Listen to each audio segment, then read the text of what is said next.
నటనకు మూల్యము నరకమా. ప్రభునందు ప్రియమైన దేవుని వల్లరా, నటన అనగానే పర్యాయ పదాన్ని కనుక మనము చూడగలిగితే, నటన అనగానే నిజము కానిది, అబద్ధమైనది, సత్యము కానిది, అసత్యమైనది, దానిని ఏమన్నారంటే నటన అని చెప్పడానికి ఎక్కువగా వీలుంది. ప్రభునందు ప్రేమైన దేవుని వల్లరా, వింటున్నారు కదా. నటన, ఈ పాఠం అనేది మనకు చాలా అత్యవసరము. నటన అన్నదానికి మరొక పర్యాయ పదం ఏంటంటే వేషధారి లేదా వేషధారణ. ఇది చాలా ప్రమాదకరమైనది, మన జీవితానికి మంచిది కూడా కాదు ఈ లక్షణాలు కనుక కలిగి ఉంటే. కనుక ఈ యొక్క లేఖనాల పరిశోధన సదస్సు ద్వారా మనమందరము నటన జీవితము లేకుండా నిజమైన జీవితము కలిగి జీవించాలని మనకందరికీ మేల్కొల్పుగా ఈ యొక్క కూడికను ఏర్పాటు చేశారు. చాలా సంతోషం. ప్రభునందు ప్రేమ దేవుని వల్లరా, ఒక మాట మనము చూసుకుని మనం ముందుకు వెళదాం. చూడండి ఒక్కసారి. వేషధారణ అంటే చక్కటి విషయం. ప్రభునందు ప్రేమ దేవుని వల్లరా, నిజము కానిది, అబద్ధమైనదని మనము తెలుసుకోవటానికి లేఖనాల ద్వారా మనం ఒక్కసారి ముందుకు వెళదాం. చూడండి, యెహెజ్కేలు గ్రంథము 33వ అధ్యాయము 31వ వచనాన్ని మనం చూద్దాం ఒక్కసారి. నా జనులు రాదగిన విధముగా వారు నీ యొద్దకు వచ్చి నా జనులైనట్టుగా నీ ఎదుట కూర్చుండి నీ మాటలు విందురు గాని వాటిని అనుసరించి ప్రవర్తింపరు. వారు నోటితో ఎంతో ప్రేమ కనపరచుదురు గాని వారి హృదయము లాభమును అపేక్షించుచున్నది అంటున్నాడు. నటన అనే ఆ పదానికి అర్థం అనేది ఇక్కడ చూడగలుగుతున్నాం. ప్రభునందు ప్రేమ దేవుని వల్లరా, ఈ వాక్య భాగంలో యెహెజ్కేలు ప్రవక్త గారి ద్వారా నటన అనే పదం చూస్తున్నాం కదా. మనుషులైన వారు ఆనాడు ఇశ్రాయేలీల ప్రజల కొరకు ఏమని చెప్తున్నాడంటే, నేను చదువుతున్నాను చూడండి. నా జనులు రాదగిన విధముగా వారు నీ యొద్దకు వచ్చి నా జనులైనట్టుగా నీ ఎదుట కూర్చుండి నీ మాటలు విందురు గాని వాటిని అనుసరించి ప్రవర్తించరు అన్నారు. అంటే క్రీస్తుకు పూర్వము సుమారు 500 సంవత్సరాలు పైబడి కాలంలో ఇశ్రాయేలు ప్రజలు ఎలా ఉన్నారంటే, మేము దేవుని నమ్మిన వారమే, మేము దేవుని ప్రజలమే అనుకొని వారు రాదగిన విధంగా వారు ఎక్కడికి వెళ్ళేవారు? దేవుని సన్నిధికి వెళ్ళేవారే కానీ దేవుడు చెప్పిన ఆ మాటలు విని దాని ప్రకారము ప్రవర్తించేవారు కారట. ప్రభునందు ప్రేమ దేవుని వల్లరా, వింటున్నారా? ఈరోజు కూడా మనుషులు ఎలా మారిపోయారంటే, రాదగిన విధముగా మనము దేవుని సన్నిధికి వస్తున్నాము, దేవుని ప్రజలము, మేము కూడా క్రైస్తవులమే అని పిలిపించుకుంటున్నాము అనుకుంటున్నాము. కానీ ఇక్కడ వ్రాయబడిన మాటను బట్టి చూడగలిగితే, నా జనులైనట్టు నీ ఎదుట కూర్చుండి నీ మాటలు విందురు కానీ వాటిని అనుసరించి ఏం చేయరట?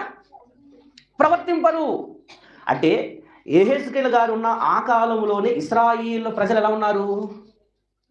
నటించేవారిగా ఉన్నారు, వేషధారులుగా ఉన్నారు. అంటే కనబడేవారు. ప్రభునందు ప్రేమ దేవుని వల్లరా, మేము కూడా దేవుని నమ్మిన ప్రజలమే, మేము దేవుని మాటలు వినేవారమే అనుకుని నటించేవారే కానీ ఆ మాటను బట్టి, చెప్పబడుతున్నటువంటి ఆ మాటలను బట్టి అనుసరించి జీవించేవారు కాదట. ఒకసారి ఆలోచన చేయండి. ప్రభునందు ప్రేమ దేవుని వల్లరా, దేవుడు ఆనాడు క్రీస్తుకు పూర్వము ఇశ్రాయేలు ప్రజల కొరకు ప్రవక్తలను పంపించాడు. ప్రవక్తలను పంపించి వారి ద్వారా దేవుని మాటలను అందించేవాడు కదా. ప్రవక్తలు ఎవరు? దేవునికి మనుషులకు మధ్యవర్తులు కదా. దేవుని మాటలు ఒక వారిదిగా ఉండి వారు ఏం చేసేవారు? ప్రజలకు, ఇశ్రాయేలు ప్రజలకు అందించేవారట. అందిస్తున్న కాలంలో వీరు ఎలా ఉన్నారంటే, నిజంగా ఈ మాట చదివి ఆలోచన చేయగలిగితే రాదగిన విధముగా వస్తారు. మనం కూడా ఆదివారం అప్పుడు రాదగిన విధముగా వస్తాం, కూర్చుంటాం, ప్రార్థన చేసుకుంటాం, పాటలు పాడుతాం కదా, వాక్యం వింటాం, కానుకలు వేస్తాం, చివరి ప్రార్థన చేసి వెళ్ళిపోతాము. కానీ ఇక్కడ దైవజనుల ద్వారా చెప్పబడుతున్నటువంటి మాట ప్రకారంగా మనం ఉంటామా? లేదు ప్రభునందు ప్రేమ దేవుని వల్ల. అలా ఉంటే ఏమంటున్నాడు?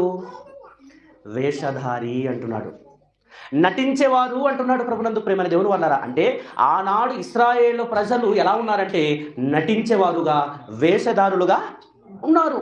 బయటకైతే కనిపిస్తుంది, బయటకైతే వారు దేవుని నమ్మిన ప్రజలమే అని కనిపిస్తున్నారు, కానీ జీవితంలో ఏమీ లేదు. వారి జీవితంలో ఏం లేదు, దాని ప్రకారంగా ప్రవర్తించే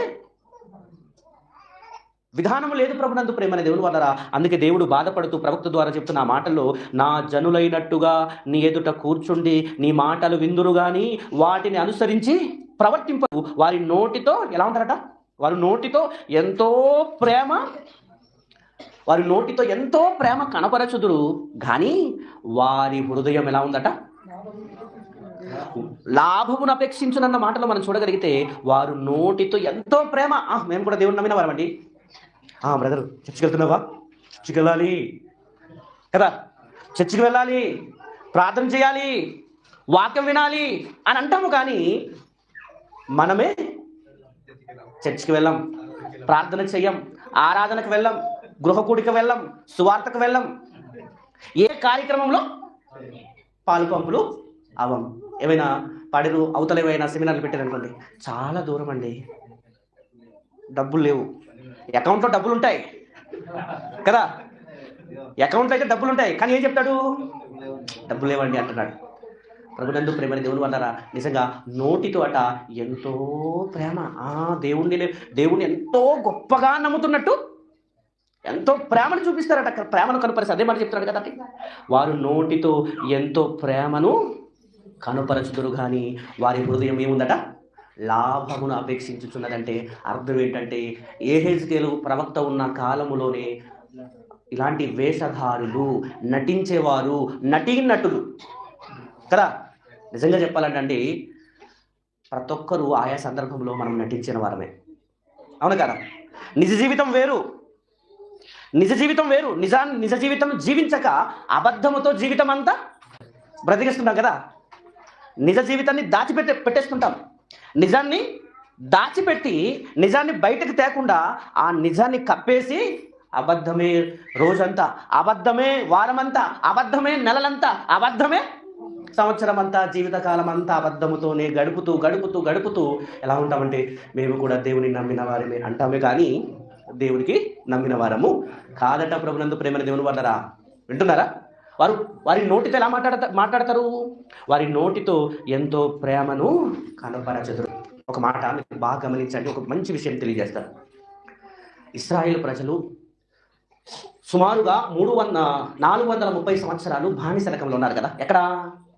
ఐగుప్తులో బానిసరకంలో బాధపడుతూ ఉన్నప్పుడు వారందరూ కలిసి దేవుడిని ఏం చేశారు? మొరపెట్టుకున్నారు. మొరపెట్టుకునగానే కారణజనుడైన మోసే గారిని దేవుడు పుట్టించి, ఆ మోసే గారి ద్వారా దేవుడు ఏం చేశాడు? అమ్మా వింటున్నారా?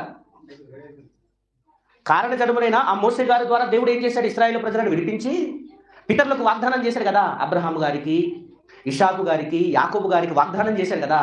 వాగ్దానం చేసిన ఆ వాగ్దాన భూమి ఏంటి? పాలు తేళ్లే ప్రవహించే దేశం. ఆ పాలు తేళ్లే ప్రవహించే దేశానికి తీసుకుని వెళ్ళి సస్యశ్యామలుగా ఉన్నతంగా దేవుడు చూడాలనుకున్నాడు. ప్రభునందు ప్రేమ దేవుని వల్ల అక్కడ తీసుకువెళ్ళి స్వతంత్ర రాజ్యాన్ని అక్కడ ఇచ్చేశాడు దేవుడు. సొంత రాజ్యాన్ని పొందుకున్నారు. రాజ్యాన్ని పొందుకున్న కొంతకాలంలోనే నిజంగా ఏం జరిగిందంటే, ఒక రాజ్యం 2 రాజ్యాలుగా చీలిపోయింది. 2 రాజ్యాలుగా చీలిపోయిన దాంట్లో మొదటి ఇశ్రాయేల్ రాజ్యంలో 10 గోత్రాలు అసూరు చెరలోనికి వెళ్ళిపోతాయి. అసూరు చెరలోనికి వారు వెళ్ళిపోవడం గల కారణం ఏమనుకుంటున్నారు? వారు నటించేవారుగా మారిపోయారు. వింటున్నారా? వేషధారులుగా మారిపోయారు. దేవుడు ధర్మశాస్త్రాన్ని ఇచ్చాడు. వింటున్నారా? దేవుడు ధర్మశాస్త్రాన్ని ఇచ్చాడు, దేవుని మాటలను ఇచ్చాడు. ఆ దేవుని మాటలను వారు పాటించకుండా, దేవుని మాటలు వినకుండా ఉండడం వల్ల దేవుడు ఏం చేశాడంటే, ఆ 10 గోత్రాల వారికి అసూరు చెరలోనికి పంపించాడు. మిగిలినది 2 గోత్రాలే. పోనీ ఈ 2 గోత్రాలైనా సరిగ్గా దేవుళ్ళు ఉంటాయా? ఈ 2 గోత్రాలు కూడా ప్రభునందు ప్రేమ దేవుని వల్ల దేవుని యందు భయభక్తులు కలిగి లేవు. యూదా, బెన్యామీను. అయితే ఈ 2 గోత్రాలను కూడా దేవుడు ఏం చేశాడంటే, మరలా బబులోను చెరలోనికి పంపించబోతున్నాడు కదా. ఆ బబులోను చెరలోనికి పంపించబోతున్నప్పుడు చెబుతున్న మాట ఇది. వింటున్నారా? వీరందరూ చెరలోనికి వెళ్ళిపోతున్నారు, కష్టంలోనికి వెళ్ళిపోతున్నారు. ఎందుకు?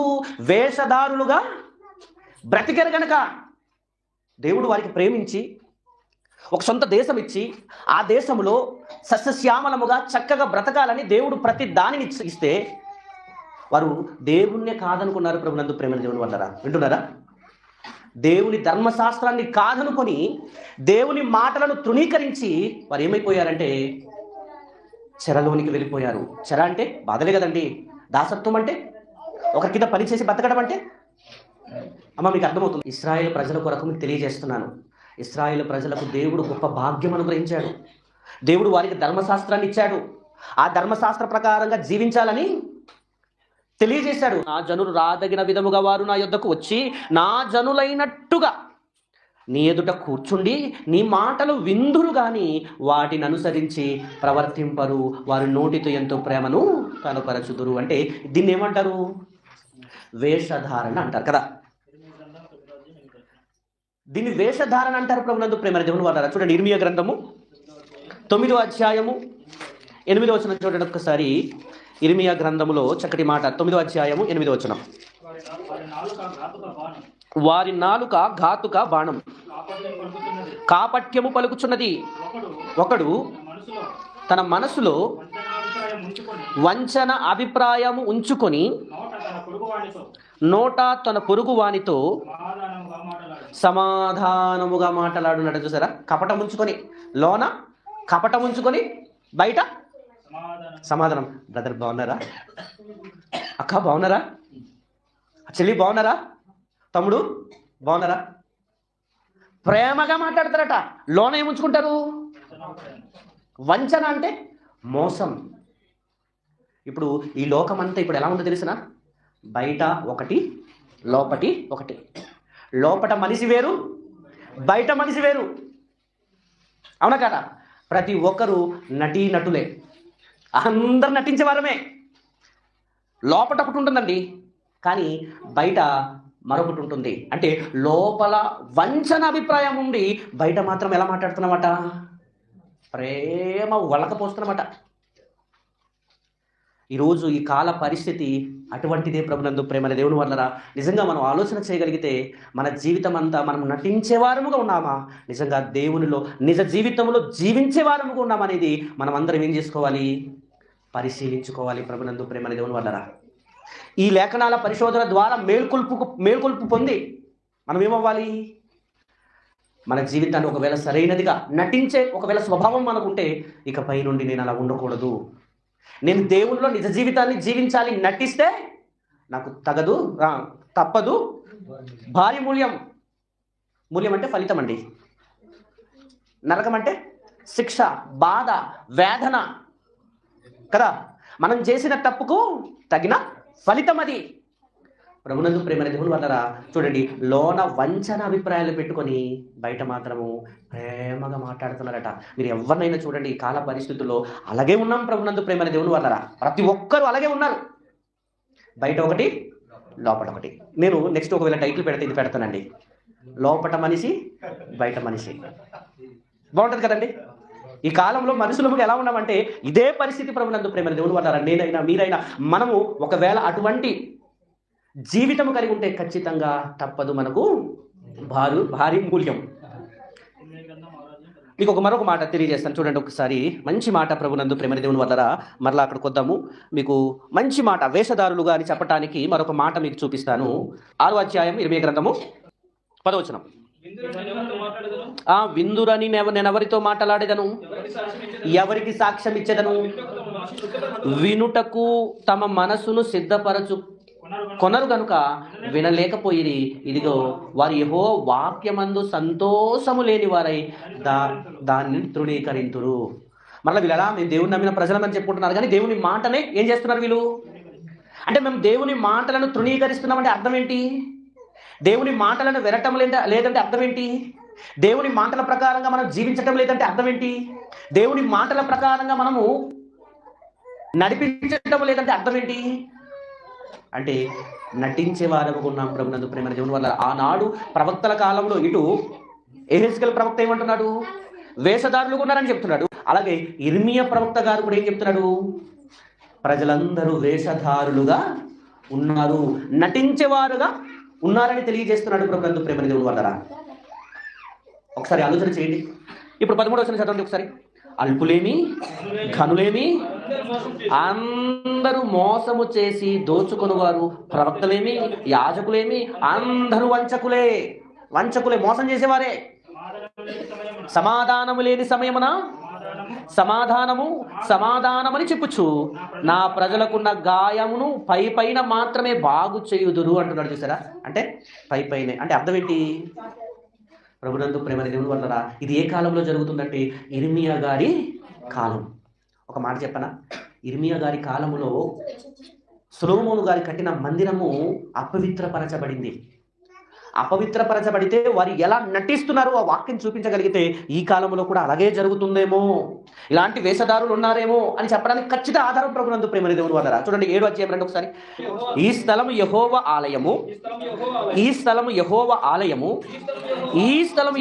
ఆలయము అని మీరు చెప్పుచున్నారే, ఈ మోసకరమైన మాటలు ఆధారము చేసుకొనకుడి అంటున్నారు. చూసారా?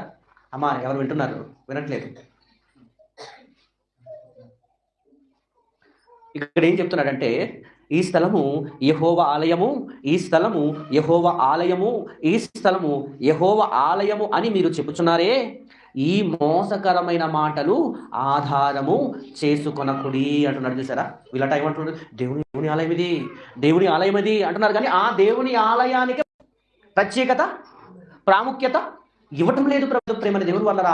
ఆనాడు దేవుని మందిరము అపవిత్రపరచబడటానికి కారణం ఏంటంటే, ఆనాడు ఇశ్రాయేలు ప్రజలు ఏం చేశారంటే దేవుని మాటలు వినకుండా నటించటం వలన, వేషధారణ కలిగిన ఉండటం వలన ఆ మందిరం ఏం చేయబడింది? పడగొట్టబడింది. మందిరం పడిపోవడానికి కారణం ఏమనుకుంటున్నారు? ఆ మందిరములో దేవుని మాటలు ప్రజలు వినకుండా ఏం చేసేవారు? కిందన రాయబడి ఉంటుంది చూడండి, కిందన చదవండి ఒకసారి. అలాగునా మీ మార్గములను మీ క్రియలను మీరు యథార్థముగా చక్కపరుచుకొని ప్రతివాడు తన పొరుగు వాని ఎడల తప్పక న్యాయము జరిగించి పరదేశులను, తండ్రి లేని వారిని, విధవరాండ్రలను బాధింపకయు, ఈ చోట నిర్దోష రక్తమును చిందింపకయు, మీకు కీడు కలగజేయు అన్య దేవతలను అనుసరింపకయుండిన ఎడల. అంటే వీరేమైపో 8వ వచనం చదవండి ఒకసారి. ఇదిగో అబద్ధపు మాటలను మీరు నమ్ముకొనుచున్నారు, అవి మీకు నిష్ప్రయోజనములు అంటున్నారు. చూసారా? అంటే ఇశ్రాయేలు ప్రజలందరూ ఏమైపోయారు? అబద్ధపు మాటలను వారు నమ్ముకుంటున్నారు, కానీ నిజమైన దేవుని మాటలను నమ్మటం లేదట ప్రభునందు ప్రేమని దేవుని వల్లరా. మొదటిది ఏంటంటే, ఏహెజ్ గారి కాలంలో వేషధారులుగా ఉన్నారు. అలాగనే ఇర్మియా గారి కాలంలో కూడా ఎలా ఉన్నారు? వేషధారులుగా నటించేవారుగా ఉన్నారు. నటనలో మొదటి స్థానంలో ఉన్నట్టు కనబడుతున్నారు వీళ్ళు. మరి యెషయా గారి కాలంలో ఎలా ఉన్నారు చూస్తారా? అంటే ప్రవక్తల కాలంలో ప్రవక్తలు ప్రవచించారు కదా, ఆ ప్రవచించిన కాలంలో ఇశ్రాయేలు ప్రజల యొక్క జీవితాన్ని చూడగలిగితే అందరూ నటించేవారుగా మారిపోయారు ప్రభునందు ప్రేమని దేవుని వల్ల. అందుకు దేవుడు బాధపడుతూ ఎంత కోపపడుతున్నాడు. యెషయా గ్రంథము 1వ అధ్యాయము చూడండి ఒకసారి. యెషయా గ్రంథం 1వ అధ్యాయం మనం చూడగలిగితే చక్కటి మాట అక్కడ కనబడుతుంది. 12వ వచనం చదవండి, తర్వాత మిగిలిన దాంట్లోకి వెళదాం. నా సన్నిధిని కనబడవలెనని మీరు వచ్చుచున్నారే, నా ఆవరణమునకు త్రొక్కుటకు మిమ్మును రమ్మన్నవడవడు అంటున్నాడు. చూసారా? మా వింటున్నారా? యెషయా గ్రంథము 1వ అధ్యాయము 12వ వచనంలో ఏమంటున్నాడంటే, నా సన్నిధిని కనబడవలనని మీరు వచ్చుచున్నారే, నా ఆవరణములను త్రొక్కుటకు మిమ్మును రమ్మన్నవడవడు. అంటే వీరు ఎలా వస్తున్నారు? నటించడానికి వస్తున్నారు. నటించడానికి వస్తున్న వాడికి దేవుడు ఏమంటున్నాడు? నా సన్నిధిని కనబడవలనని నటించాలని వస్తున్నారు, కానీ జీవించడానికి మీరు రావటం లేదు అని చెప్తూ, మీరు ఏమి ఇచ్చినా నాకొద్దు. పైన చెప్తారు 11వ వచనం, మీరు ఏమి ఇచ్చినా మీదేది నాకు అవసరం లేదని 11వ వచనం చెప్తారు. చూడండి, యెహోవా సెలవిచ్చిన మాట ఇదే, విస్తారమైన మీ బలులు నాకేలా, దహన బలులకు పొట్టెళ్లను, బాగుగా మేపిన దూడలను, క్రొవ్వును నాకు వెక్కాసమాయను. అంటే నాకు అసహ్యమైంది, మీరు అర్పించే బలు నాకు ఇష్టం లేదు అంటున్నారు. ఎందుకంటే మీరు బాగోలేదు, మీ జీవితం బాగోలేదు, మీరు నటించేవారుగా ఉన్నారు. మీరు నటించేవారు ఉండి మీరు ఎంత అర్పించి నాకెందుకు? మీ బలు నాకేలా?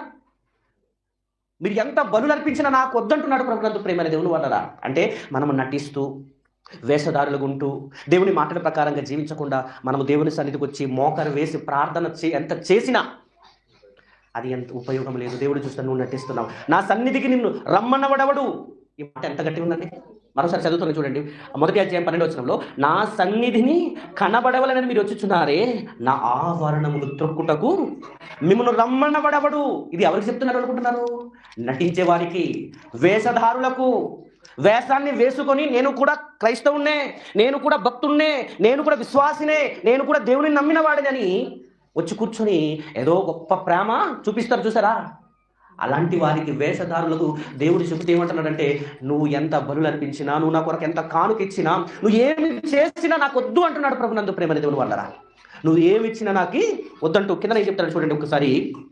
మీ నైవేద్యములు వ్యర్థము, అది నాకు అసహ్యము పుట్టించు ధూపార్పణము, దానికను తేకండి అంటున్నాడు. తేకుడి. అమావాస్యయు విశ్రాంతి దినమును సమాజ కూట ప్రకటనములు జరుగుతున్నవి. పాపుల గుంపు కూడి ఏం చేస్తున్నారట? పాపుల గుంపు కూడి ఉత్సాహ సమాజమును నేను ఓర్చజాలను అంటున్నాడు చూసారా? మీ అమావాస్య ఉత్సవములు, నియామక కాలములు నాకు హేయములు, అవి నాకు బాధకరములు, వాటిని సహింపలేక విసిగి ఉన్నాను అంటున్నాడు చూసారా? మీరు మీ చేతులు చాచునప్పుడు మిమ్మల్ని చూడక నా కనులను కప్పుకుందును. మీరు బహుగా ప్రార్థన చేసినను నేను వినను. ప్రభునందు ప్రేమ దేవుని వల్లరా. అంటే ఇశ్రాయేలు ప్రజలు, ప్రవక్తలు ఉన్న కాలంలో, యెషయా ప్రవక్త అని ప్రవక్తున్నాడు కదా, ఆ ప్రవక్తల కాలంలో వీరు నటించేవారుగా, వేషధారులుగా, దేవుని మాటలు వినని వారుగా ఉంటున్న వారికి ఏం చెప్తున్నాడంటే, మీరు నా కొరకు ఎంత బలులు అర్పించినా మీ బలు నాకు వద్దు.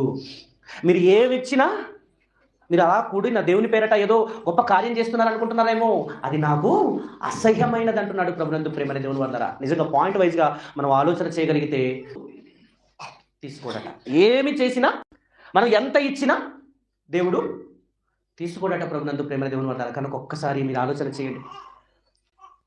పాత నిబంధన కాలంలోనే ఇశ్రాయేలు ప్రజల యొక్క జీవితాన్ని చూస్తే నిజంగా వేషధారులుగా నటించేవారు ఉన్నప్పుడు ప్రవక్తలను పంపించి వారందరినీ ఏం చేస్తున్నాడు? బుద్ధి చెబుతున్నాడు ప్రభునందు ప్రేమ దేవుని వల్లరా. వారందరినీ బుద్ధి చెబుతూ సరిచేస్తూ తన వైపు నిజ జీవితంలోనికి మరలా రావాలని దేవుడు కోరుకుంటున్నాడు. ఇప్పుడు మనకు కూడా అదే కదండి, అవునా కదా? ఒక మాట మీరు గమనించండి. ప్రారంభంలో మనం ఆలోచన చేయగలిగితే ఆది దంపతులు రొమ్మున పాపం ఉంచుకున్నారట. యోబు గారు చెప్తారు మాట చూడండి ఒకసారి. ఇక్కడ వద్దాము, చక్కటి మాటలోకి వద్దాము. యోబు గ్రంథం 31వ అధ్యాయంలో చక్కటి మాట. యోబు గ్రంథము 31వ అధ్యాయము 33, 34లో చక్కటి మాట ఉంటుంది ప్రభునందు ప్రేమ దేవుని వల్ల. చూడండి ఒకసారి చక్కటి మాట. ఆదాము చేసినట్టు నా దోషములు దాచిపెట్టుకుని, చూడండి, ఆదాము చేసినట్టు నా దోషములను దాచిపెట్టుకుని సమూహమునకు భయపడి కుటుంబముల తిరస్కారమునకు జడిసియు నేను మౌనముగా ఉండి ద్వారము దాటి బయలు వెళ్ళక. ఇక్కడ చెప్తున్నాడు చూడండి, రొమ్ములో నా పాపమును కప్పుకొని నేడలా పరమునున్న దేవుని దృష్టికి నేను, పరముననున్న దేవుని దృష్టికి ఎలా ఉంటాడట? రొమ్మున పాపం ఉంచుకొని, రొమ్మున మనం చేస్తున్న, మేము బయట మంచిగా నేను మంచివాడిని అని కనిపిస్తున్నాం బయట, కానీ లోన చెడు ఉండి, వంచన ఉండి, మోసపు క్రియలు చేసే ఆలోచనలుండి మనం బయట అలా కనిపిస్తున్నాం అనుకోండి, అది ఏం చెప్తున్నాడంటే, రొమ్మున నా పాపమును కప్పుకుని నేడల పరమందున్న దేవుని దృష్టికి నేను. అంటే ఆదాము ఏం చేశాడు? రొమ్మున పాపం ఉంచుకున్నాడటండి. ఆదాము హవ్వల దగ్గర దేవుడు వచ్చి, ఆ పండు తినొద్దన్నాను కదా, నువ్వు ఎలా తిన్నావంటే, నా భార్య, నా తప్పు కాదు అది, నా భార్య నాకు ఇవ్వగా నేను తిన్నాను. ఆ మాటను బట్టి ఆలోచన చేయగలిగితే ఆయన ఒప్పుకోలేదు. ఏం చేశాడు ఆయన? రొమ్మున పాపము కప్పుకొని, హృదయంలో పాపం ఉంచుకొని బయట ఏం చెప్తున్నాడంటే, నా తప్పు కాదు. అమ్మ వింటున్నారా? నా తప్పు కాదు. ఎవరి తప్పు? నా భార్య ఇచ్చింది. భార్య కడిగితే నా తప్పు కాదు. యుక్తిగా సర్పాన్ని నువ్వు చేసావు కదా, సర్పందే. అంటే భార్యాభర్తలు ఇరువుది కూడా. అంటే వీరేం చేశారు? పాపాన్ని ఒప్పుకోలేదు, పాపాన్ని కప్పుకున్నారు ప్రభునందు ప్రేమ దేవుని వల్లరా. వీరి గురించి ఏమంటున్నారంటే, రొమ్మున ఆదాము చేసినట్లు నా దోషములను దాచిపెట్టుకుని అంటున్నాడు చూసారా. అంటే ఆదాము హవ్వలు ఏం చేసుకున్నారు? దాచిపెట్టేసుకున్నారు, ఒప్పుకోలేదు పాపాన్ని. అలా నేను ఉన్నాను అని ఎవరు చెప్తున్నారు? యోబు గారు చెప్తున్నారు. పరమునున్న దేవుని దృష్టికి నేను వేషధారిని అగుదును అంటున్నారు. చూసారా? అంటే మన హృదయములో వంచన, మోసము, కపటము, ద్వేషము, వంచన, ఈ చెడు అభిప్రాయాలు ఉన్నాయి కదా, ఇవన్నీ ఉంచుకొని బయట ప్రేమ చూపిస్తున్నామంటే, బయట మనం కనిపిస్తున్నామంటే, మేలుగా కనిపిస్తున్నామంటే మనము ఖచ్చితంగా ఎలాంటి వారం అంటే వేషధారులము, నటించేవారము. మనం నటించేవారం ప్రభునందు ప్రేమైన దేవుని వాళ్ళరా. ఒకసారి ఆలోచన చేయండి. క్రొత్త నిబంధన కాలంలో కూడా శాస్త్రులు, పరిసయ్యులు, సద్దుకాయులు ఎలాంటి వారు? వారు కూడా వేషధారులే, నటించేవారే. స్పష్టంగా తెలియజేస్తాడు యేసుక్రీస్తు ప్రభుల వారు, వేషధారులారా అంటాడు. చూస్తారు ఒకసారి, చూసి ముగించుకుందాం. చూడండి, చాలా విషయాలు ఉన్నాయి, సమయం అయింది. మత్తయి సువార్త 23వ అధ్యాయంలో మనం చూడగలిగితే చూడండి ఒక్కసారి. మత్తయి సువార్త 23వ అధ్యాయంలో వేషధారుల గురించి తెలియజేస్తున్నాడు. మనము చదివి మనం ముందుకు వెళ్ళాం. మొదటి 13వ వచనం చదువుదాం. కానీ వేషధారుల కొరకు ఇక్కడ చెప్తున్నాడు, శాస్త్రులు, పరిసయ్యులు, సద్దుకాయులు అనబడిన వారి యొక్క జీవితం కొరకు ఏం చెప్తున్నాడంటే, స్పష్టంగా మీరు వేషధారులు, మీరు నటించేవారు అని యేసుక్రీస్తు ప్రభుల వారు వారికి చెబుతున్నాడు. చూడండి ఒక్కసారి. చాలండి. అయ్యో వేషధారులైన శాస్త్రులారా, పరిసయ్యులారా అంటున్నాడు. మన 15వ వచనం చూడండి ఒకసారి. అదే పదం కోసం అండి, 15వ వచనం. అయ్యో వేషధారులైన శాస్త్రులారా, పరిసయ్యులారా అంటున్నాడు. ఇంకో మాట, మంచి మాట. ఇంకా కింద చూద్దాం ఒకసారి, చదవండి ఒకసారి. ఇక్కడ చెప్తున్నాడు చూడండి, 16వ వచనం. అయ్యో అందులైన మార్గదర్శకులారా, ఒకడు దేవాలయము తోడని ఒట్టు పెట్టుకుంటే అందులో ఏమీ లేదు, కానీ దేవాలయములోని బంగారము తోడని ఒట్టు పెట్టుకుంటే వాడు దానికి బద్ధుడని మీరు చెప్పుదురు. అవివేకులారా, అందులారా, ఏది గొప్పది? బంగారమా? బంగారమును శుద్ధపరచు దేవాలయమా? అంటే వీరు ఎలా ఉంటారంటే, బయట నీతివంతులుగా కనబడుతున్నారు, కానీ లోన ఏముంది? వేషధారణ. లోపల పాపమును కప్పుకొని జీవించేవారుగా శాస్త్రులు, పరిసయ్యులు, సద్దుకాయులు బ్రతుకుతున్నప్పుడు వారి వేషధారణను ఎవరు చూశారు? యేసుక్రీస్తు ప్రభుల వారు చూసి, అయ్యో వేషధారులైన శాస్త్రులారా, పరిసయ్యులారా అని చెప్తున్నాడు. చూసారా? ఎన్నిసార్లు చెప్తాడు? చాలాసార్లు చెప్తాడు. అందులో 23వ వచనం చూడండి ఒకసారి. 23వ వచనం చూడండి ఒకసారి. చెల్లించి ధర్మశాస్త్రములో ప్రధానమైన విషయములను అనగా న్యాయమును, కనికరమును, విశ్వాసమును విడిచిపెట్టి తిరిగి వాటిని మానక వీటిని చేయవలసి ఉండెను అంటున్నారు. చూసారా? వీళ్ళట దేనికి దశమ భాగాలు ఇస్తారంటే, పుదీనాలోను, మనం బిర్యానీలో వాడతాం కదా, సోపులోను, అంటే తిన్న తర్వాత వేసుకుంటాం కదా. చూసారు ఎప్పుడైనా? హోటల్కి వెళ్ళినప్పుడు మనం బాగా తిన్న తర్వాత, బిర్యానీ తిన్న తర్వాత లేదా అన్నం తిన్న తర్వాత పెట్టుంటాడు ఎంట్రన్స్లో, చిన్న కప్పులో పెట్టుంటాడు. చూసారా? దాన్ని ఏమంటారు? సోపు. అది చిన్నది అలా తీసుకొని నమ్మలేసుకుంటూ అలా వచ్చేస్తాం కదా. వీటిలో ఇక్కడ ఏం చెప్తారంటే, పుదీనాలో, సోపులో, జీలకర్రలో 10 వంతు చెల్లిస్తారట. అవి ఎవరైనా ఇవ్వగలరు కదా, అది ఎవరైనా ఇవ్వగలరు. మీ ఇంటికి వచ్చి జీలకర్ర కొద్ది కావాలంటే ఇవ్వరా కదా? కారం అడిగిన ఇస్తారు, ఉప్పు అడిగిన ఇస్తారు కదా. చిన్న చిన్న వాటిలో దశమ భాగాలు ఇస్తారట, కానీ ముఖ్యమైన వాటిని దాచుకుంటారట. ముఖ్యమైన వాటిని దాచుకొని ఏదైతే మనకు అవసరం లేదో, ఏదైతే మనకు ఉపయోగం అంతగా లేదో దాన్ని ఏం చేస్తారు? తీసుకెళ్ళి బాబు మీకే. చూసారా? వీళ్ళు ఏమంటారు? వేషధారులు అంటున్నాడు ప్రభునందు ప్రేమ దేవుని వాళ్ళరా. ఇక్కడ ఏం చెప్తున్నాడంటే, అయ్యో వేషధారులైన శాస్త్రులారా, పరిసయ్యులారా, మీరు పుదీనలోను, సోపులోను, జీలకర్రలోను 10 వంతు చెల్లించి ధర్మశాస్త్రములో ప్రధానమైన విషయం ఏంటి? ధర్మశాస్త్రములో న్యాయమును, కనికరమును, విశ్వాసమును విడిచిపెట్టి తిరిగి, అంటే న్యాయము, కనికరమును, విశ్వాసాన్ని విడిచిపెట్టేశారట. కానీ వీళ్ళు ఏం చేస్తున్నారు? సోపులో, పుదీనలో, జీలకర్రలో 10వ భాగం ఇచ్చి, ఓ మేము దేవుని నమ్మిన వారేమో అంటున్నారట. మనం కూడా ఈరోజు ఎలా ఉన్నాం? ఏదో చిన్న చిన్నవి చేసి గొప్పగా మేము చేసేస్తున్నాము, గొప్పగా దేవునికి బ్రతికిస్తున్నాము, మాకంటే భక్తులు ఎవరు లేరని మనం అనుకుంటున్నామేమో. ప్రభునందు ప్రేమ దేవుని వల్లరా, ఆనాడు శాస్త్రులు, పరిసయ్యులు, సద్దుకాయులు ఎలా ఉన్నారంటే వేషధారులుగా ఉన్నారు. ప్రభునందు ప్రేమ దేవుని వల్లరా. యేసుక్రీస్తు ప్రభుల వారు స్పష్టంగా చెబుతూ 25వ వచనం అనుకుంటా మంచి మాట చెప్తారు. చూడండి ఒకసారి, మీరు ఇంటికి వెళ్ళిన తర్వాత చదవండి. ఈ వేషధారణ కోసమే చెప్తాడు ఇది. అయ్యో వేషధారులైన శాస్త్రులారా, పరిసయ్యులారా, మీరు గిన్నెయు పల్లెమును వెలుపట శుద్ధి చేయుదురు కానీ అవి లోపల దోపులతోనూ అజితేంద్రియముతోనూ నిండి ఉన్నది. అంటే లోపల ఏముంటుంది? చెత్త ఉంటుంది కదా, మురికి ఉంటుంది. మన హృదయం కూడా అలాగే. వేషధారుల హృదయం ఎలా ఉంటుంది? నటించేవారి హృదయం ఎలా ఉంటుంది? లోపలంతా చెత్త ఉంటుంది, మురికి ఉంటుంది, పాపం ఉంటుంది. కానీ బయట పరిశుద్ధుడు, నీతిమంతుడు, న్యాయవంతుడు, గొప్పవాడుగా కనిపిస్తారు. ప్రభునందు ప్రేమ దేవుని వల్లరా వేషధారులైన శాస్త్రుల వలె మన జీవితం అనేది ఉండకుండా ఉండాలని మనకు యేసుక్రీస్తు ప్రభుల వారు ఎంతో గొప్ప విషయం తెలియజేస్తున్నారు. ప్రభునందు ప్రేమ దేవుని వల్ల ఒక మాట చూడండి, చూసి మనం ముగించడానికి ప్రయత్నం చేద్దాము. 15వ వచనం చదివేసి మనము ముగించడానికి ప్రయత్నం చేద్దాం. చూడండి ఒకసారి, మత్తయి సువార్త 23వ అధ్యాయం 15వ వచనంలో, వీరు సున్నం కొట్టిన గోడ వలె కూడా అంటారండి. మీరు తర్వాత వెళ్ళిన తర్వాత మీరు చదువుకోండి. వీళ్ళు సున్నం కొట్టిన గోడ ఎలా ఉంటుంది? ఈ పండుగకి సున్నం కొట్టరు లేదా? ఎలా ఉంది? తెల్లగా ఉంది కదా. అంటే బయట తెల్లగా కానీ లోన కదా. అంటే నటించే వారి జీవితం, వేషధారుల జీవితం. ఎవరైతే వేషధారులుగా నటించేవారు ఉంటారో వారు ఎలా ఉంటారంటే సున్నము కొట్టిన సమాధుల్లా ఉంటారట. ఉంటున్నారు కదా. అటువంటి జీవితము మనకు ఉండకూడదు. ఒకవేళ అటువంటి జీవితం ఉంటే ఖచ్చితంగా ఏంటట? నటనకు మూల్యము నరకము ఖచ్చితం అంటున్నాడు. మనం నటించేవారు ఉంటే ఒకవేళ మనకు నరకం. ప్రభునందు ప్రేమ దేవుని వల్లరా ఎంత గొప్ప భాగ్యం నిజంగా. మనం సువార్త విని బాప్తిస్మం పొంది మరలా సంఘంలోకి వచ్చి దేవుని సన్నిధిలో కూడుకొని దేవుని మాటలు విని రోజు ఏమవుతుండాలి? దినదినం ఏమవుతుండాలి? ఆత్మీయంగా అభివృద్ధి చెందుతూ ఉన్నతమైనటువంటి ఆత్మీయ అభివృద్ధిలో ఎదిగి ఆ పరలోకానికి వెళ్ళేటట్టు మనం ఉండాలి. ప్రభునందు ప్రేమ దేవుని వల్ల. కానీ నటించేవారుగా మనం కనుక ఉంటే ఖచ్చితంగా మనకు తప్పదు భారీ మూల్యం.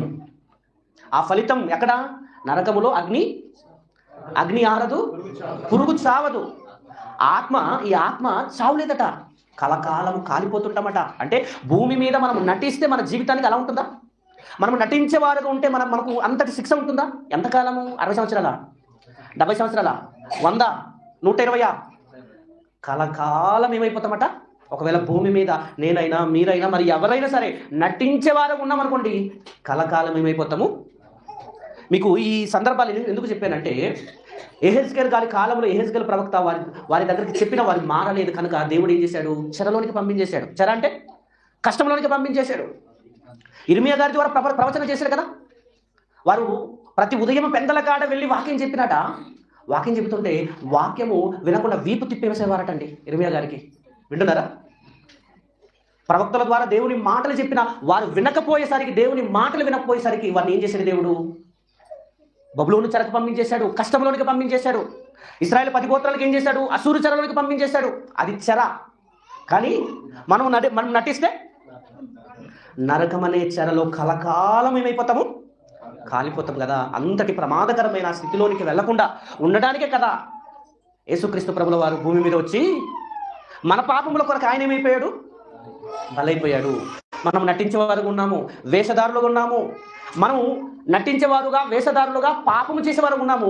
మనల్ని కాపాడటానికి యేసుక్రీస్తు ప్రభుల వారు భూమి మీద వచ్చాడు కదా. ఈరోజు అదే జరుపుకుంటున్నాం కదా, అవునా కదా? ఈరోజు క్రిస్మస్ అంటే అర్థం ఏంటి? యేసుక్రీస్తు ప్రభుల వారు భూమి మీద వచ్చి మనల్ని ఏం చేశాడు? ఆయన అంగీకరించిన వారందరినీ రక్షించాడు కదా. రక్షణలోనికి వచ్చామంటే అర్థం ఏంటి? క్రిస్మస్ కదా. ప్రభునందు ప్రేమ దేవుని వల్ల కనుక ఒక్కసారి మీరు ఆలోచన చేయండి. కలకాలము నరకములో కాలకుండా పరలోకంలో నిత్యం మనం ఉండాలని యేసుక్రీస్తు ప్రభుల వారు భూమి మీద వచ్చాడు.